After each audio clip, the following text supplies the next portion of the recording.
I'm 95 and I'll be 96 next week. Positive thinking is very important. No point in getting angry because you're the one that suffers. If you've lived in the blitz of London, nothing else worries you. You're very lucky. Walking again today? Yes, I have a walk every morning, about 20 minutes, 25 minutes. If it's pouring with rain, I don't. It's a good walk, yes. It is a good walk. Yes. What time do you walk in the morning? I try and get out about 10. I think as the summer's coming along, I'll be up earlier. So maybe go before I have breakfast. That's funny. Where did you get your sense of humor from? I don't really know. Well, maybe you were born with. Oh, maybe, yes. I think the genes had a lot to do with the longevity. Your Mother was 87 when she died, and Dad was 91. Wow, this is a longevity family. Yeah, so it's not too bad. This is where you live, then? Yes, this is where I live, down below here in my little abode. Very comfortable. I've got lovely views out there, as you can see. And I put the car in a position so that I can see the views from the bedroom and the sitting room, whatever we call it. Very nice. So it's very comfortable. I'm very lucky to have Anne and Stu to look after me. Cook dinner every night. Excuse me for doing the cleaning afterwards. I do very well indeed. Must be a pleasure to cook for you. Yes. What do you like to eat? Meat. Stu loves meat too. Sometimes he does a little bit too much for me. What kind of meat do you like? More steak, lamb, sausages. Of course, the veggies have to come in too, don't they? We got them from the garden and we got the ones you give.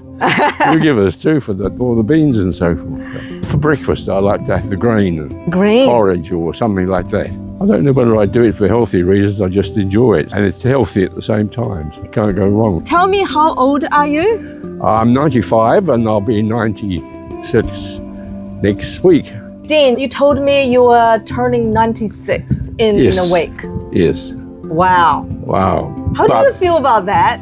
Yes, it's good, but it's no use being 96 if you're not well. So what a lot of people say, including an undertaker who said, "What's your secret of success?"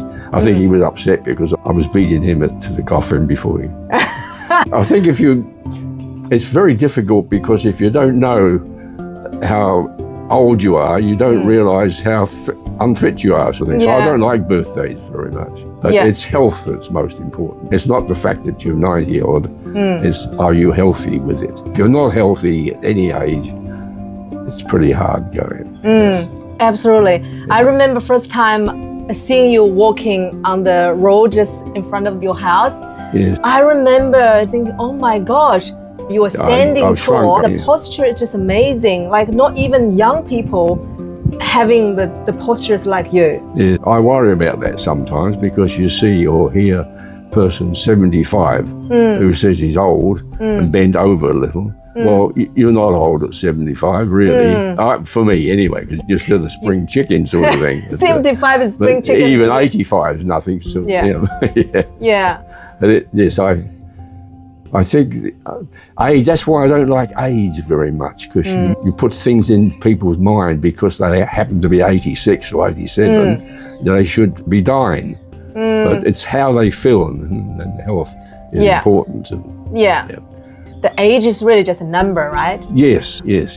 Doesn't mean much, really, does it, when you think about it? You're going to live 150, so you are still spring chicken.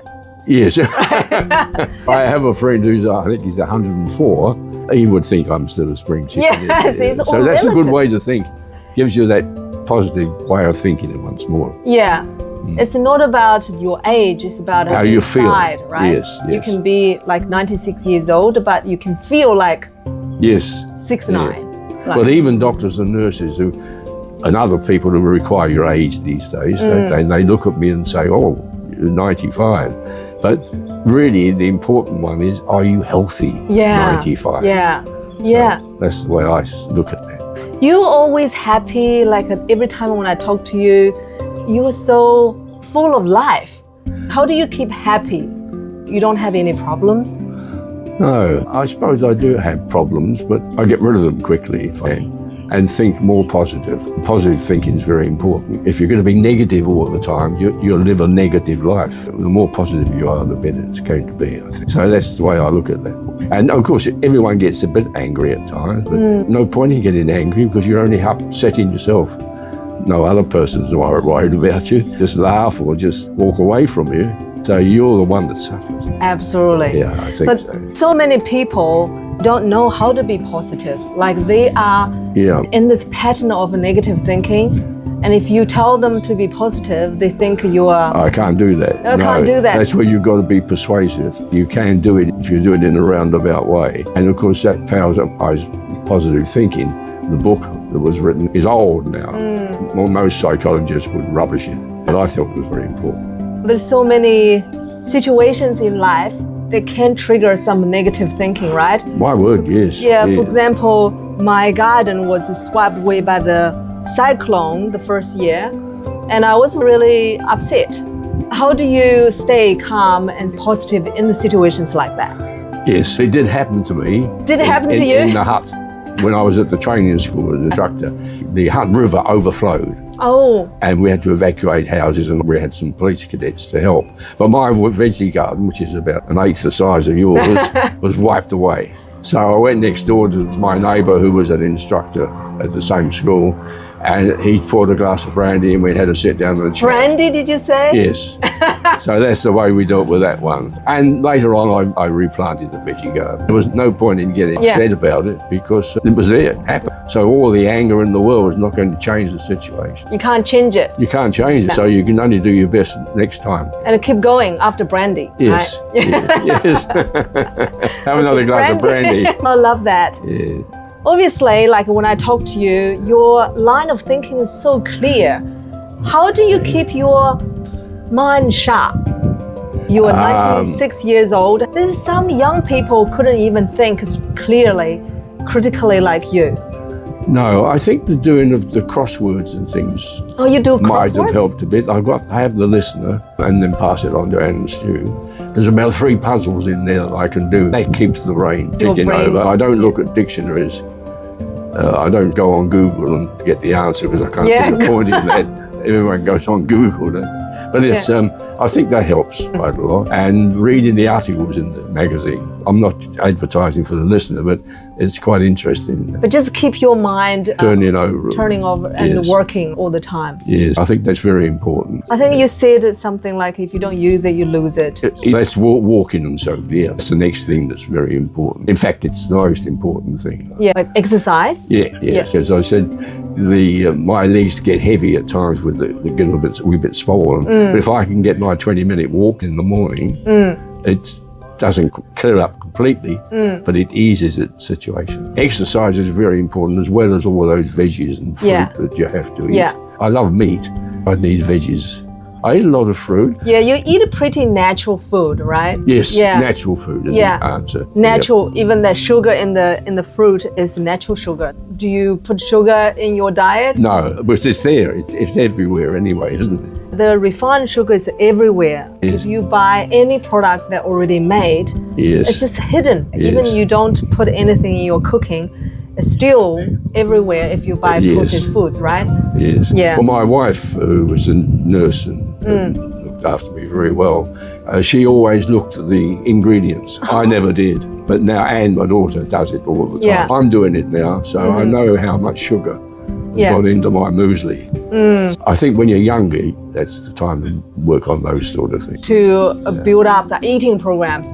Yes. Because it's quite hard to change your eating habits you've been building up for very years. Hard. Yes. Yeah. When I lived in Browns Bay on my own, when my wife died about 6-7 years ago, I was eating okay, but since I've been with Stu and Anne, I am eating good dinners. Whatever I have at breakfast and lunch, I do myself. But for dinners, I get meat and veggies and things. I mean, that's very important. I'm very lucky. I think we're all pretty lucky if we see that way, right? Yes, we live in New Zealand. What do you love about New Zealand? It's the fresh air. That's what I found when I first came here. Landed in New Plymouth 70 years ago. It was great. And the people, I was very welcome. That was because Barbie was born in New Plymouth. I had a big help there. But everyone was so good. It's pretty laid back here. Yes, yes. You lived through lots of significant events in life. Can you tell me 1 or 2 defining events or moments in your life that shaped who you are?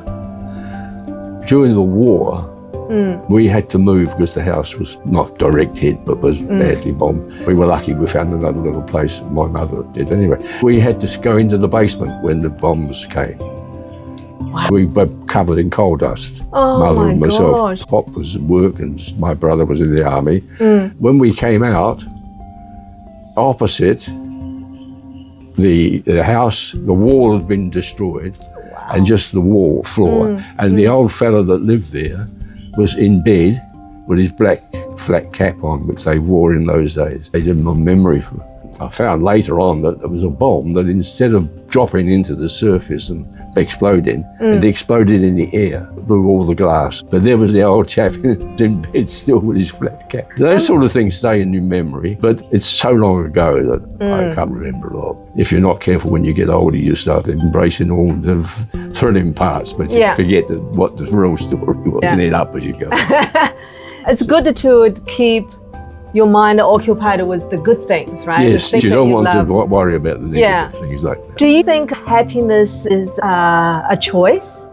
Yes, it is. And yes and no. I suppose I was lucky to be born with the genes that I have. My mother was 87 when she died, and Dad was 91. And my wife was 93 when she died. So I've gone through that. You got the longevity genes. Yes, it's all there somewhere. Isn't it? So I've been a bit lucky, but you still got to work at it too. Is any family tradition or the things you always do that help you live a happy life? When we had the 3 daughters, we always had tea at night, let's say at 5 o'clock or dinner, all of us. Today, the young families don't do that, not that I've seen. If you sit around the table, I think you sort things out. And have your dinner at the same time. The connection. Yes, I think that's, I don't know whether families still do that, but what I've seen so far, it's not quite the same. But then that's the way the world goes. It's like the iPhones. Sometimes they're good and sometimes they're bad. We try to make dinner time a tradition. All of us eat around the dinner table and talk about the things that happen today. Exactly what it should be. But nowadays, people getting really busy. The parents life's different. Absolutely different from when my time. Life was much simpler in the 50s. I loved how you said when you were doing crosswords, you don't go look for the answers, you use your brain to think. That's what the brain is for, right? Yes. My daughter Jane says, why don't you just Google it, Dad, and get the answer? What's the point? I'm doing it, so I have to rack my brain to think of what the person who's done the crosswords thinking. Because we're so busy, we want quick answers. Yes. And we think it will take time. Let's Google it. Let's ask ChatGPT for the answers. Yes. My wife was a district nurse for a while before a public health nurse and all the other things she did. I always remember in the Hutt Valley, I went with her at night when she went down with her visits. And the different people she had to deal with was very interesting. Some people thought that was the way they should live. It just shows you the variety of people, the variety of ways they all live. Because everyone has a way of living, but the ultimate purpose is living a happy and fulfilling life, right? Yes. When you were young, as a kid, you didn't have all of the technologies. We had nothing. So how did you entertain yourself? We had the tenements in the East End of London. You had a family up above and a family down below. And no radio, no television, no refrigerators. But we had a drinking glass, which we put against the flimsy wall from the next door neighbour, and we could hear his or her radio. You can actually borrow your neighbours. You can borrow the neighbour's one, yes. What else did you play with when you were young? We played a lot of games in the street. Cricket, kicking balls, and marbles in the gutter. But then the war came and disturbed all. I left school at 11 when the war started, so that was a different story again. So lots of children nowadays, they have lots of things, but they are not very happy. Just think about the stories you told me. You didn't have many things and you had the war. Yes. But you healthy and happy and with a sharp mind. Yes, you know, I don't know. Maybe that helped a bit to think if you've lived in the blitz of London, nothing else worries you. You see that sky's full of black planes and German planes coming over. Doesn't matter. I remember reading a book called Happiness Advantage. This Harvard professor, Sean acre, used to teach people happiness. It just reminded me, happiness is indeed a choice. You go through this very challenging times like wars, you can still remain happy. There's nothing actually should make you unhappy. Nothing really. Yeah. No. The only thing I think what happens is while I was living in that London, in the streets playing, I knew no other life. But if you say come to New Zealand, Yeah. wow, I'm not living that sort of life. Then you start thinking. I was talking to my children, the challenging time I had when I was little. We didn't have much. No, well, you would be in the same position. Yeah, we didn't have anything, no toys, no technologies. We didn't even have clothes, new clothes, only once a year. But I was happy. They didn't know what their life looked like. They didn't know they're living in this beautiful place, like here, a paradise. Sometimes they say, oh, I don't have this, I don't have that. They didn't know what they have is way more than what other people have. Yes, it's hard to imagine that they would live my life. When I hear my grandchildren complaining about something, I don't say it, but you almost want to say, you should have led mine earlier. Then you'd really be worried. I hear this one lady say, I'm so poor and I can't buy petrol for my car. I thought, a car? How can you be living in poverty if you've got a car? People don't understand, really. You've got to experience. It's like the experience being 90. I can talk for hours about it, but you've got to experience it. And you've got to sometimes work hard to get back to positive thinking again. So, absolutely. Yeah. What are the things you're most grateful for? Oh, I think coming to New Zealand. I was very lucky to marry a New Zealand. Barbie. Barbie. And it was tough at the time because I had to leave my mother and father and brother. But later on they came to New Zealand. It wasn't easy at the time because in those days you travelled by ship. So it was 13,000 miles away. I thought I won't come back, ever come back to England again. But I did get back. Yeah, it's beautiful. The place is just amazing. It is. Then I think the Navy helped me a lot. At the time, I didn't like the Royal Navy because of the petty discipline, but it changed my life, I think. What did you do there? This is a national service. Everyone had to do it. It was 18 months or 2 years. And I was an electrician, learned about fixing electric meters. And because of that, they put me in the electrical section in the Navy. It was quite a good life for me. I got regular meals, dentist, doctor, PE exercises, and all that stuff. And it was marvelous. Just about nearly 2 years really changed the whole life for me. And the New Zealand Navy haven't any petty disciplines like we had there. So it was quite different. So you think of discipline is good? I had actually later on through the police world, I had a week at Philomel. And that Navy was quite different from my Royal, completely different. Good. Yeah. They still worked hard, they still got the job done, but none of that petty stuff. I think the discipline was good for me. I think anyone, I'm not going to say every boy should go into the Navy or Army or Air Force, that would be wrong. But in some cases, in my particular position, that was excellent. I was very lucky to get that. When I came out, I think I was better off for it. What are your advice for the younger generation or the future generation in terms of health and longevity and happiness and positive thinking? I think positive thinking is one of the most important ones, and exercise, walking. I know it's an old cliche that use it or lose it, but it's quite true. I think it's so easy to, especially my age now, to sit in a chair and put your feet up and that's it. Yeah.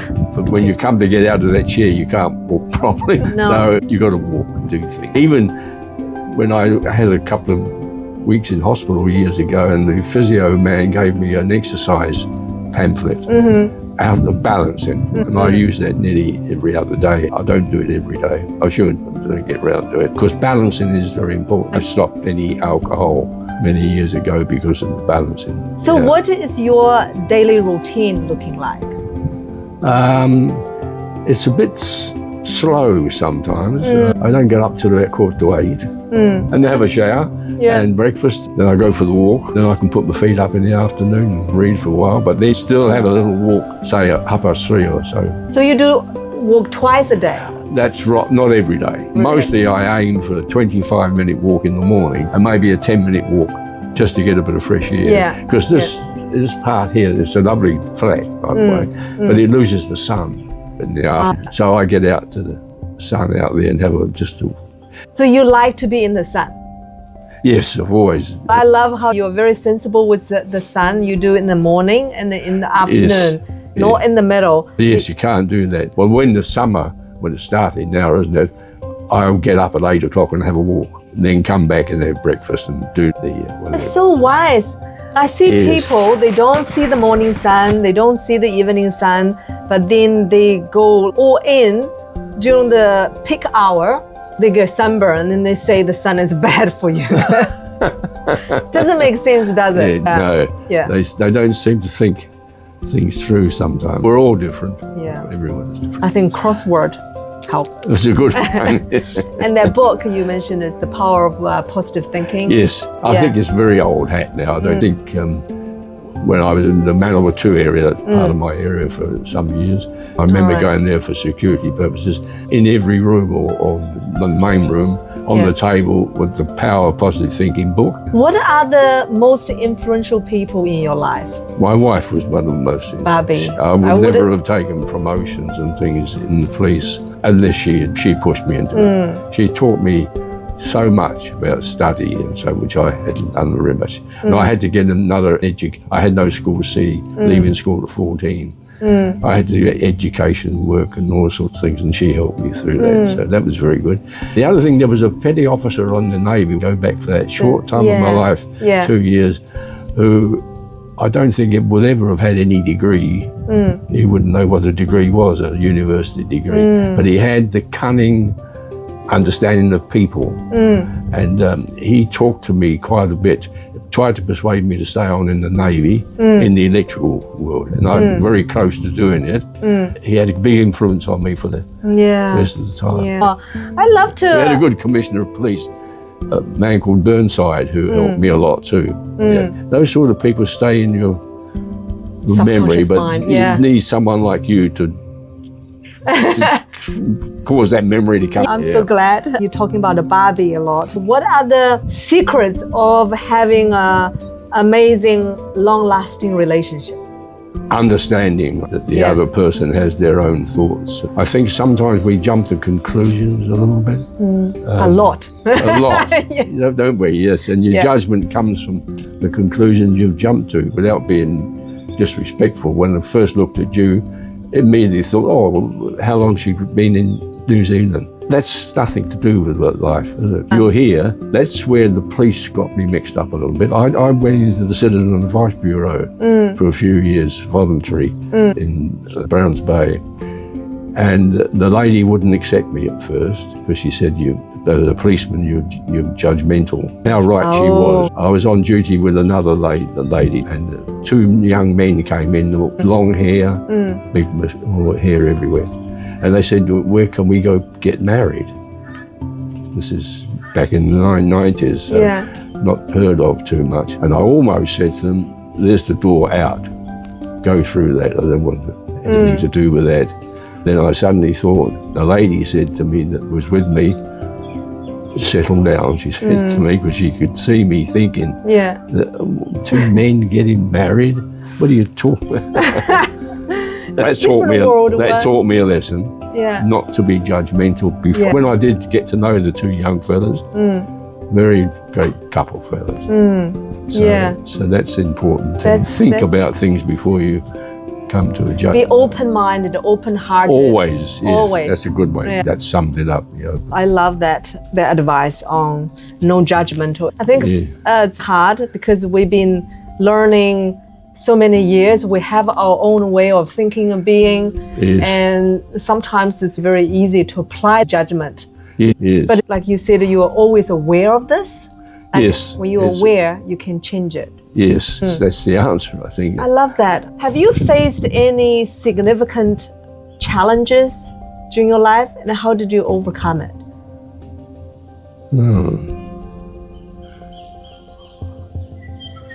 I don't think I have been. Can't think about that. I suppose one challenge was coming to New Zealand, not knowing what I was coming to. So I suppose that's a small one in a way. And challenges during the war, but then I was so young that I didn't recognise anything then. No, I don't think there's any one particular challenge I can meet. Probably later on I'll think quite a few of them, but I can't think of them. I totally get that, actually, because the way you see life, it's really positive and also allowing. So you don't actually see any challenges. No, I don't regard them as challenges. Yeah. I suppose you can put it that way. Yeah, Yes. love Yes. that.